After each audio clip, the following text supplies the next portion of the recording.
I want to start tonight by talking about booze. No, not because it's Thirsty Thursday or because we're really close to the weekend or because I've had a rough day. No, I want to talk about the OLCC and Oregon's relatively unique hold on liquor sales across the state. Now, I don't need to tell you that restaurants and bars, they are hurting and hurting really, really badly right now. Yeah, they are able to make some money thanks to deliveries and to-go orders, and a lot of them have loyal customers, but that is not enough. I mean, not even close. And there is one big reason why. And that leads us to tonight's quote of the day from the co-owner of Kachka, Israel Morales.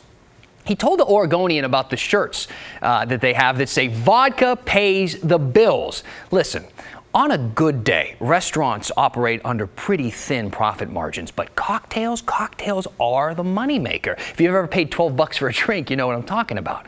But unlike our neighbors to the north and south and to the east, Oregon restaurants and bars are trying to survive without their most valuable product. See, in California, you can buy a mixed drink to go as long as you're getting it with some food.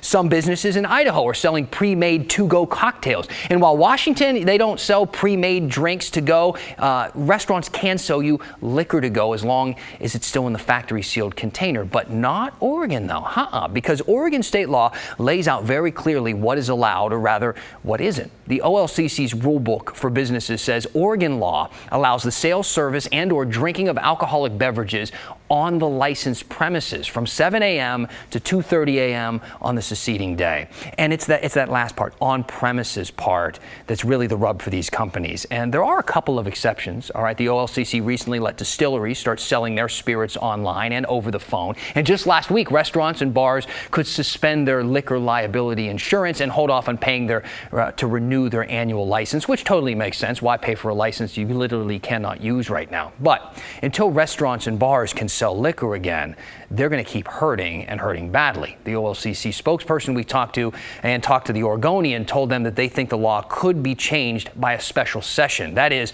if Oregon leaders ever decide to hold a special session, and if they do, you bet we'll tell you about it.